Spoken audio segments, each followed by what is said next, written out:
Bodhisattva Vimalakirti was a renowned lay disciple and wealthy patron of Shakyamuni Buddha.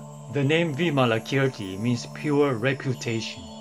It is said that Vimalakirti would often use the pretense of illness as an opportunity to present well-wishing visitors with spiritual teachings.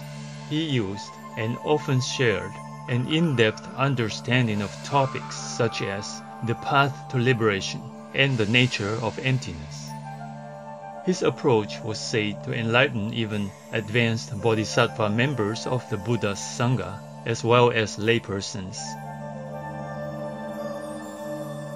Vimalakirti is a legendary figure of the teaching of Vimalakirti, a scripture that is included among the classic Mahayana Sutras. Supreme Master Thanh Hải, on August 15, 2015, in France, spoke about Vimalakirti's wisdom and his eloquence, which surpassed that of many of the Buddha's monks. In the Buddha's time, there was a person named Vimalakirti. You heard of him? Vimalakirti, right? Yeah. He's a lay person, lay disciple of the Buddha, but his wisdom so high, his attainment is so huge that all the monks are very, keeping a distance, respectful distance, because he has such an eloquence and such power that some of the monks cannot match him. The teaching of Vimalakirti highlights the inner truth that is available to everyone, independent of either worldly or spiritual status. The main theme of this scripture is non-duality, a concept especially important in Mahayana Buddhism. Basically, it refers to perception that does not distinguish between self and other. Non-duality also means oneness, as in the unity of the individual soul with God. We will now share with you Chapter 9 of the teaching of Vimalakirti, the Dharma door of non-duality, in which Vimalakirti challenges a group of transcendent bodhisattvas to explain how to enter the Dharma door. The Bodhisattva Aksayamati declared, "The dedication of generosity for the sake of attaining omniscience is dualistic. The nature of generosity is itself omniscience, and the nature of omniscience itself is total dedication. Likewise, it is dualistic to dedicate morality, tolerance, effort, meditation, and wisdom for the sake of omniscience. Omniscience is the nature of wisdom, and total dedication is the nature of omniscience. Thus, the entrance into this principle of uniqueness is the entrance into non-duality." The Bodhisattva Gambhira Buddhi declared, "It is dualistic to say that voidness is one thing, signlessness another, and wishlessness still another. What is void has no sign. What has no sign has no wish. Where there is no wish, there is no process of thought, mind, or consciousness.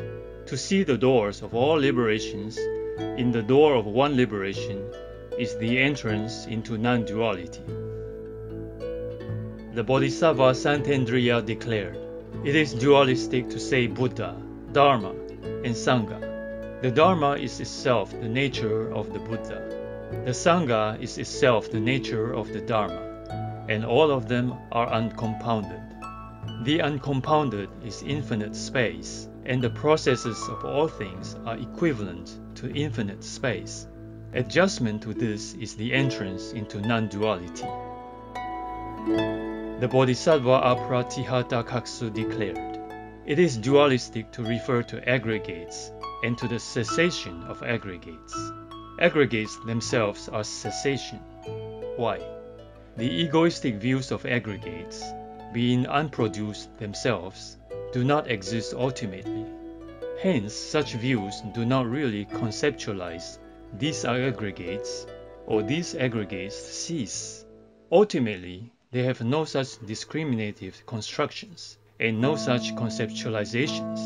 Therefore, such views have themselves the nature of cessation. Non-occurrence and non-destruction are the entrance into non-duality. The Bodhisattva Suvinyata declared, physical, verbal, and mental vows do not exist dualistically. Why? These things have the nature of inactivity. The nature of inactivity of the body is the same as the nature of inactivity of speech, whose nature of inactivity is the same as the nature of inactivity of the mind.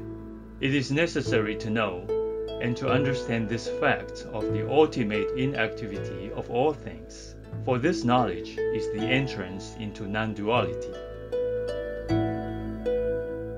The Bodhisattva Punyakshetra declared, it is dualistic to consider actions meritorious, sinful, or unmoving.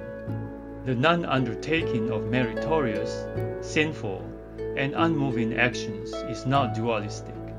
The intrinsic nature of all such actions is voidness, wherein ultimately there is neither merit, nor sin, nor non-movement, nor action itself. The non-accomplishment of such actions is the entrance into non-duality. The Bodhisattva Padmavyuha declared, dualism is produced from obsession with self, but true understanding of self does not result in dualism. Who thus abides in non-duality is without ideation, and that absence of ideation is the entrance into non-duality. The Bodhisattva Srigarbha declared, duality is constituted by perceptual manifestation. Non-duality is objectlessness. Therefore, non-grasping and non-rejection is the entrance into non-duality. The Bodhisattva Khandrottara declared, darkness and light are dualistic, but the absence of both darkness and light is non-duality. Why? At the time of absorption in cessation, there is neither darkness nor light, and likewise with the natures of all things. The entrance into this equanimity is the entrance into non-duality. The Bodhisattva Ratnamudrahasta declared, it is dualistic to detest the world and to rejoice in liberation, and neither detesting the world nor rejoicing in liberation is non-duality. Why? Liberation can be found where there is bondage, but where there is ultimately no bondage, where is there need for liberation? The mendicant who is neither bound nor liberated does not experience any like or any dislike, and thus he enters non-duality. The Bodhisattva Manikuttaraja declared, it is dualistic to speak of good paths and bad paths. One who is on the path is not concerned with good or bad paths. Living in such unconcern, he entertains no concept of path or non-path. Understanding the nature of concepts, his mind does not engage in duality. Such is the entrance into non-duality. The Bodhisattva Satyananda declared, it is dualistic to speak of true and false. When one sees truly, one does not ever see any truth. So how could one see falsehood? Why? One does not see with the physical eye. One sees with the eye of wisdom. And with the wisdom eye, one sees only insofar as there is neither sight nor non-sight.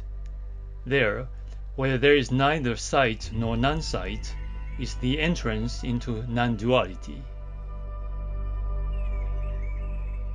When the Bodhisattvas had given their explanations, they all addressed the Crown Prince Manjushri.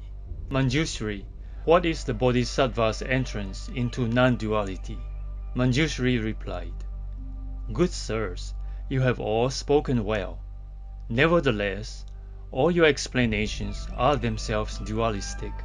To know no one teaching, to express nothing, to say nothing, to explain nothing, to announce nothing, to indicate nothing, and to designate nothing.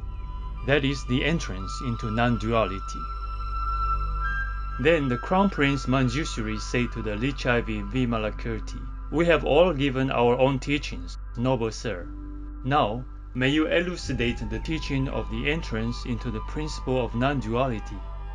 Thereupon, the Lichavi Vimalakirti kept his silence, saying nothing at all. The Crown Prince Manjushri applauded the Lichavi Vimalakirti. "Excellent, excellent, noble sir. This is indeed the entrance into the non-duality of the bodhisattvas. Here there is no use for syllables, sounds, and ideas."